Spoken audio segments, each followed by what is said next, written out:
Hello friends, আমি next ভিডিওতে চলে এসেছি। তো আজকে আমার রেসিপি হচ্ছে এখানটা মাছের তেলের একটা নতুন নতুন রেসিপি।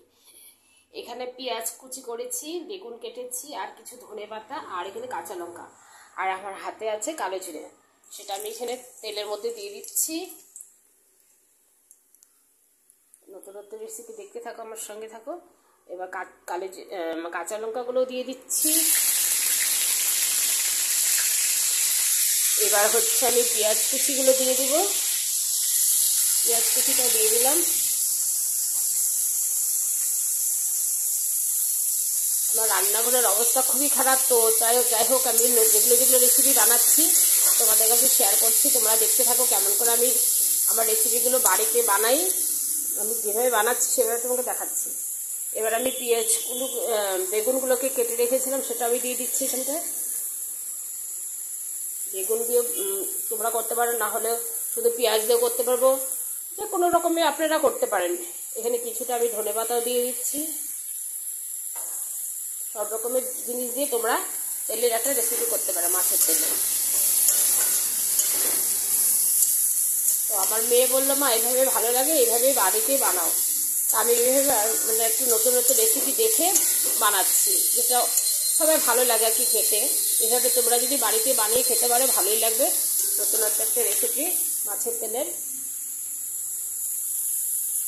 আর জাস্ট এমনিও আপনারা তেল দিয়ে কাঁচা লঙ্কা দিয়েও খেতে পারেন তেলটাকে। তো এইভাবে আমি বাড়িতে বানাই, তোমরা দেখো কেমন করে বানাচ্ছি। ভালোই লাগবে খেতে গরম গরম ভাতের সাথে। তো আমি বানাচ্ছি, তোমরা দেখতে থাকো, সঙ্গে থেকো। এবার তেলটাকে আমি দিয়ে দেবো। আমি এখানে নুন আর হলুদটা স্বাদ মতো দিয়ে দিয়েছি, তোমাদেরকে দেখাতে পারিনি। তো যাই হোক, তোমরা নুন আর হলুদটা একটু স্বাদ মতো আন্দাজ মতো দিয়ে দিবে।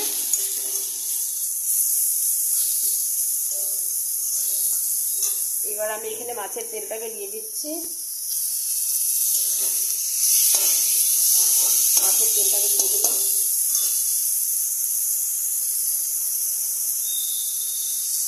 মাছের তেলটাকে আমি দিয়ে দিলাম। আবার এখানে মাছের তেলের রেসিপি হয়ে আসছে, জাস্ট একটু বাকি আছে। তো সঙ্গে থাকো, দেখতে থাকো কেমন করে আমি মাছের তেলের রেসিপিটা করলাম। খুবই টেস্টি লাগবে, আপনারা এভাবে বাড়িতে বানিয়ে খেতে পারেন। একদমই শর্টকাটে মাছের তেলটা নিয়ে আসবেন বাজারে থেকে। তো একটুখানি পেঁয়াজ, একটু বেগুন, একটু ধনেপাতা, পেঁয়াজ কুচি, আলু কুচি, মানে সব রকমের জিনিস দিয়ে আপনারা এরকম বাড়িতে বানাতে পারবেন। এবার কাঁচা লঙ্কা দেওয়া হয়ে গেছে আমার। দেখুন কাঁচা লঙ্কাগুলো কত বড় বড়। ভালো করে এটাকে নাড়াচাড়া করে গরম গরম ভাতের সাথে পরিবেশন করুন, খুবই টেস্টি লাগবে।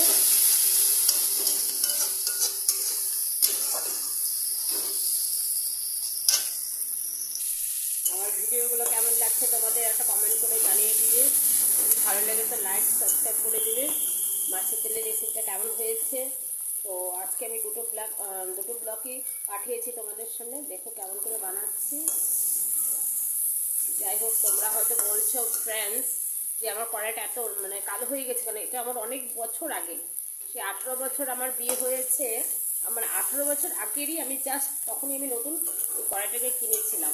তখন থেকে এখন আমি ইউজ করছি, সেই জন্য একটুখানি কালো হয়ে গেছে। তো এইভাবে যাই হোক চেষ্টা করি আর কতদিন এটাকে রান্না করা যায়, তারপরে চেঞ্জ করে অন্য একটু নিয়ে আসবো। এটা আমার মোটামুটি রেসিপিটা হয়ে আসছে।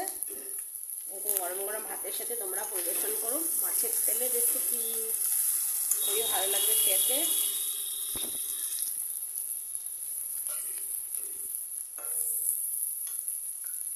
এগুলোকে ভালো করে একটু নাড়াচাড়া করে নিতে হবে, তবে তেলটা সুন্দর গলে যাবে।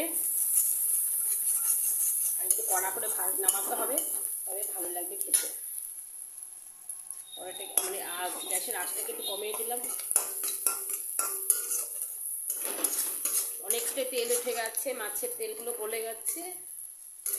গরম গরম ভাতের সাথে দারুণ লাগবে খেতে। তোমরা এভাবে বাড়িতে বানিয়ে খেতে পারো। আর মাছের তেল খাওয়া খুবই ভালো শরীরের পক্ষে। আমার এটা হয়ে গেছে। এবং ফ্রেন্ডস কেমন হয়েছে একটা লাইক সাবস্ক্রাইব কমেন্ট করে জানিয়ে দিবে, শেয়ার করবে কেমন হয়েছে। অবশ্যই একটা সাবস্ক্রাইব চাই, একটা লাইক চাই। Thank you. এরকম ভিডিও আমি পরপর দিতে থাকবো, তোমরা আমার ভিডিওগুলো দেখতে থাকবে। থ্যাংক ইউ, বাই, পরে দেখা করছি। Thank you.